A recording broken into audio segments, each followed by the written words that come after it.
Texas put its most dangerous men into one of the most isolated patches of land in the state. And for 2 decades, those inmates and that ground were cut off from the outside world, in ways that broke people in ways nobody expected. The things discovered when researchers and lawyers finally got inside weren't just shocking, they redefined what the state was willing to do to a human being. So let's go back to where this all started, to the bloodiest prison in Texas history and the 12 men who became the reason a new kind of confinement was born. The Eastham Unit opened in April 1917, becoming the first maximum security prison in Texas. It sat on a stretch of land in Houston County that was, by every measure, the middle of nowhere, ringed by pine forests, bisected by the Trinity River, sealed off from the rest of the world by flat farmland that stretched to the horizon without interruption. The 12 789-acre prison sat on Farm to Market Road 230, near Lovelady, 13 miles west of Trinity, the name alone used to make grown men flinch. Throughout its history, many prisoners dreaded being sent to Eastham because of the arduous work assignments, the dangerous conditions, and the difficulty of escaping the unit. Robert Perkinson, author of Texas Tough, The Rise of America's Prison Empire, said that while the TDCJ and other agencies operate many types of prisons and jails in Texas, if any unit stands for the rest, it would be Eastham. That reputation didn't come from nowhere. Throughout its history, Eastham housed maximum security male prisoners and made them work in the fields. Before the prison existed, the land itself had been worked by the hands of enslaved people, and then by sharecroppers who replaced them. Before the Civil War, the land now making up Eastham was cleared by enslaved people. After the war, sharecroppers worked the land. The sharecroppers were later replaced by prisoners under a convict leasing program. The soil there had been drenched in suffering long before the walls went up, and when the walls did go up, the suffering didn't stop, it transformed. The main prison building, a red brick structure constructed by inmate labor, had a telephone pole layout with central pickets and dead-end cell blocks extending from them,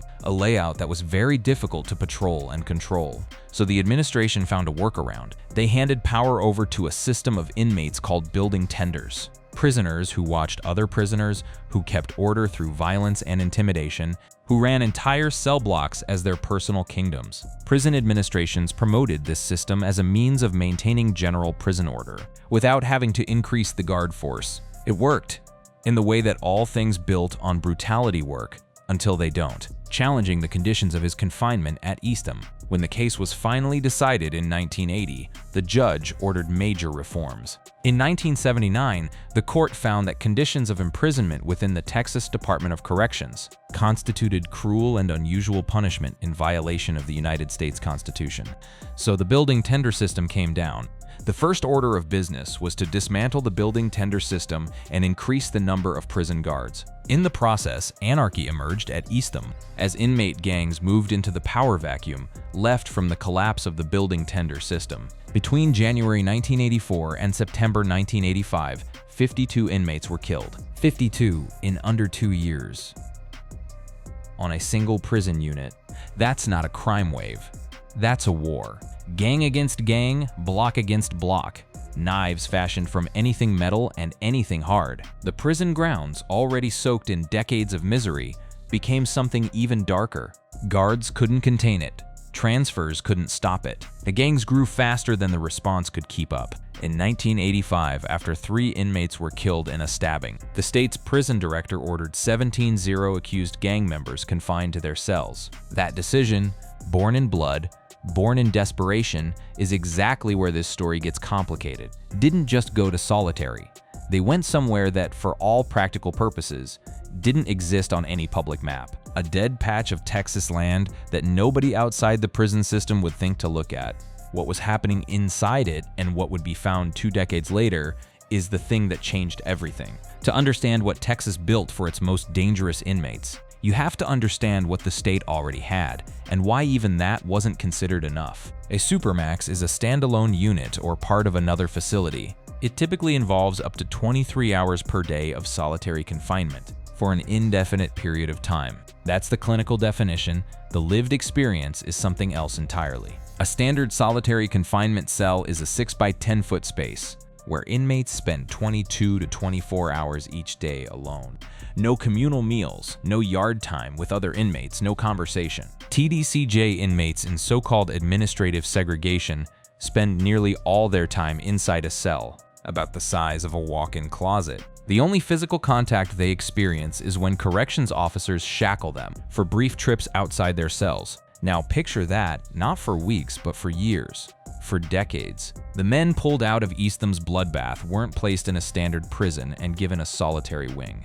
They were moved into dedicated segregation units within facilities so remote, so cut off from civilian life, that the concept of oversight was almost theoretical. When researchers first started tracking the rise of supermax prisons, they found almost nobody realized it had happened. People literally didn't know the first of these prisons had been built until prisoners started complaining about the conditions there. That's how quietly this system expanded. No press release, no legislative debate that the public noticed.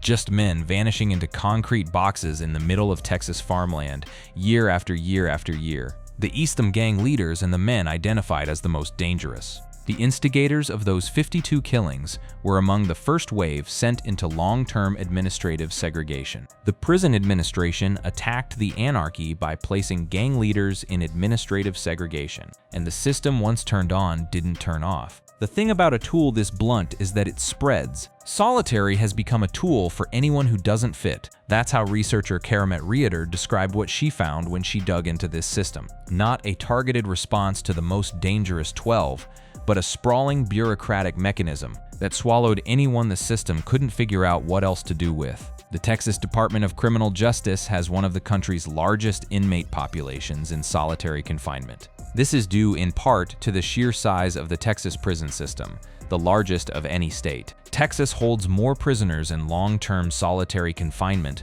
than every other state and the federal prison system combined. According to a report by the Association of State Correctional Administrators and the Arthur Lehman Center for Public Interest Law at Yale University, more than every other state and the federal system combined. The men sent there after 1985 didn't just sit in a cell and wait for release. They sat in a cell and waited for something that, for many of them, never came. A review, a hearing, a path back to general population. We've been running a mass experiment and we haven't been keeping track of it. That's what researchers found. No tracking, no oversight, no one recording what the isolation was doing to the men inside. The remote units, perched on former plantation land, miles from the nearest town, became the architecture of disappearance. And inside those walls, something was happening to the human mind that the state wasn't watching and wasn't measuring, until it couldn't be ignored anymore. The question researchers and lawyers started asking around the turn of the century was not whether isolation worked as a management tool. It clearly functioned in keeping the most violent men away from the general population. The question that started echoing through courtrooms and medical journals was something darker and harder to dismiss. What does it do to a person? Research had already shown that prolonged periods of extreme isolation can cause psychological distress to those incarcerated, including attention and memory deficits, paranoia, depression, and suicidal thoughts. But in Texas, the isolation wasn't prolonged in the way researchers had studied elsewhere. It wasn't months, it wasn't even years. Some of these men, the ones pulled out of Eastham and placed in segregated units, had been in a box for longer than many of the correctional officers guarding them had been alive. At last count, according to TDCJ, about 1,300 Texas prisoners had been in isolation for 6 years or longer. More than 680 had been in solitary between 6 and 10 years, 450 between 10 and 20 years, and 129 between 20 and 30 years. 20 to 30 years in a 6x10 cell.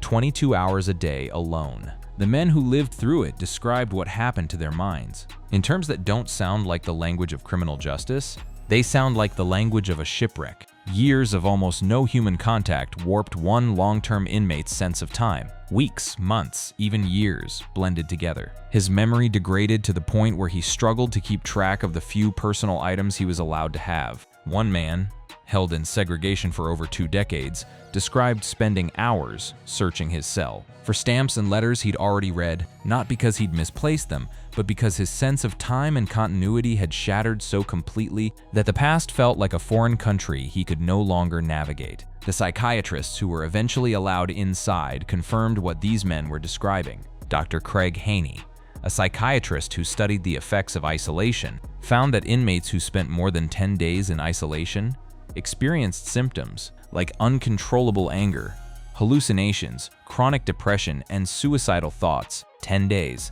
These men had been in there for 10,000. Psychiatry experts agreed that solitary confinement can harm any prisoner, but it is especially detrimental for those with mental illness. And the men who'd been labeled the most dangerous, the ones pulled out of Eastham after the gang wars, weren't a random cross-section of the prison population. They were men who had already demonstrated a hair-trigger relationship with violence. Men whose mental health had already been under pressure before they ever entered a cell. Placing them in total isolation for 20 years wasn't a neutral act. It was a pressure cooker with the lid welded shut. In Texas segregation units, there were daily shouting contests between suicidal prisoners who suffered from schizophrenia, hallucinations, and other mental illnesses. Inside the units built to house the 12 and the thousands who followed them, this was the daily soundtrack. Shouting that no one could stop, screaming that wasn't disciplinary, wasn't defiant. It was the sound of minds that had been taken to a place they couldn't come back from. Psychiatrist Terry Coopers affirmed that the practice of holding people with any kind of mental health conditions in any form of solitary confinement meets the definition of torture provided by the United Nations.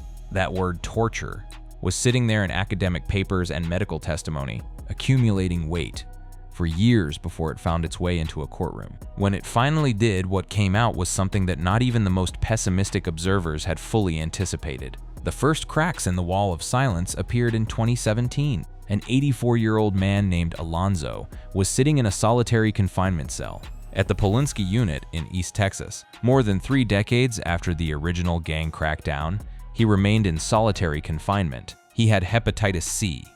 He had prostate cancer. He had heart problems, if not completely dropped due to understaffing.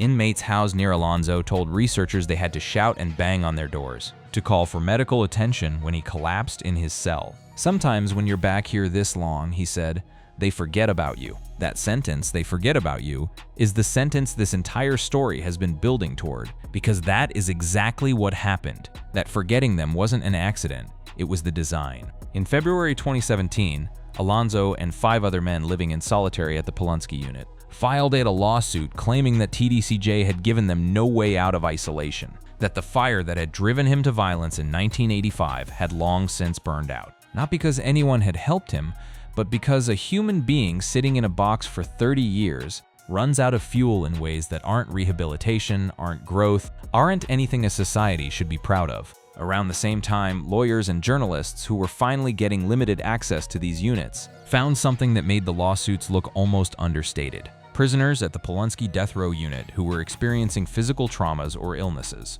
often had to wait hours, or days, or weeks to receive medical care. Staffing shortages had made routine welfare checks and inmates' access to medication exceedingly difficult. The facilities built to contain the most dangerous men in Texas, facilities that had operated for 2 decades in near total obscurity, were understaffed, medically neglected, and psychologically catastrophic. 4 inmates sued the state, arguing that solitary confinement was what the researchers found when they looked at the data on what happened to men released from these units. The ones who eventually got out completed the picture in a way nobody in the Texas Prison Administration wanted published. Inmates released directly from a prison dedicated entirely to solitary confinement, released from a general population facility. Prisoners released directly from supermax prisons into the community, committed new felonies sooner and at higher rates than prisoners who had not been isolated.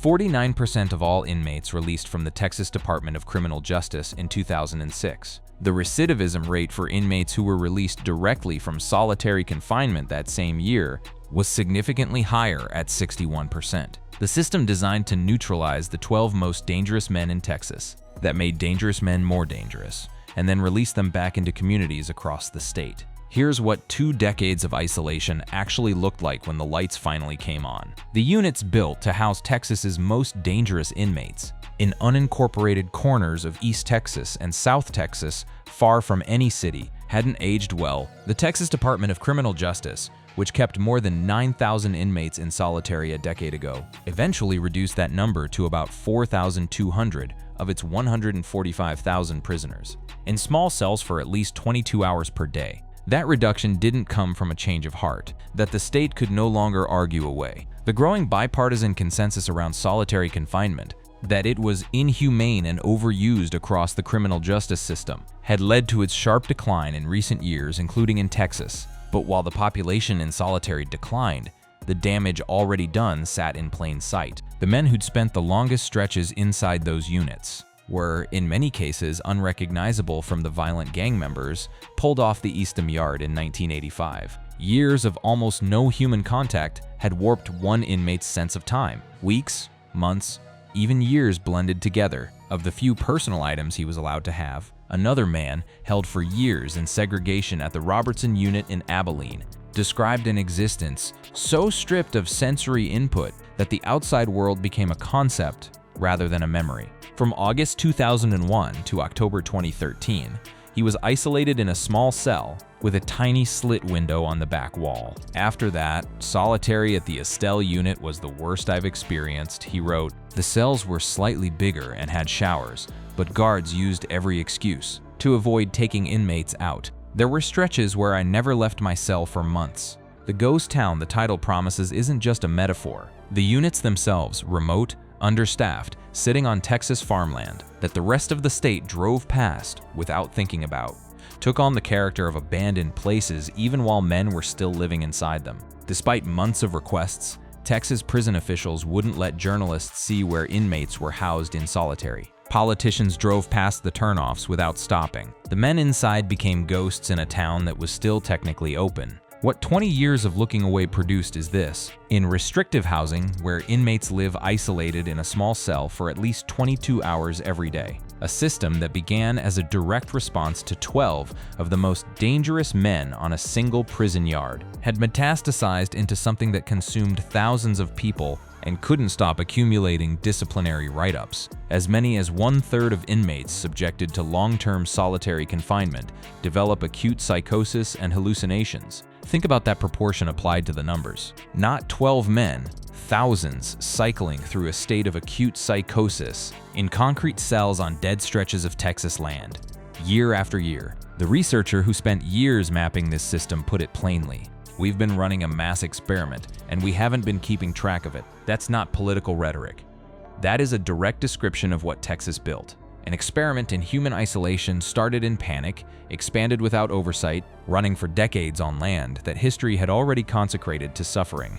The 12 men pulled off the Eastham Yard in 1985 lit a fuse. What burned for the next 20 years didn't just consume them, it consumed thousands of others, reshaped the Texas prison system into something that researchers, doctors, and courts have spent the last decade trying to unwind, and left behind a question that still doesn't have a clean answer. The recidivism rate for Texas inmates released directly from solitary confinement runs significantly higher than for those released from general population. The system designed to protect the public from the most dangerous men made those men, on average, more likely to harm the public when they eventually got out. The unit that started it all, Eastham, renamed the J. Dale Wainwright Unit, sitting on nearly 13,000 acres of Houston County land, is still operating, still housing maximum security prisoners, still carrying the weight of what that ground has always been. What Texas found 20 years after it locked the most dangerous men into the silence of those remote units wasn't redemption, and it wasn't justice. It was the bill arriving in the form of lawsuits, medical testimony,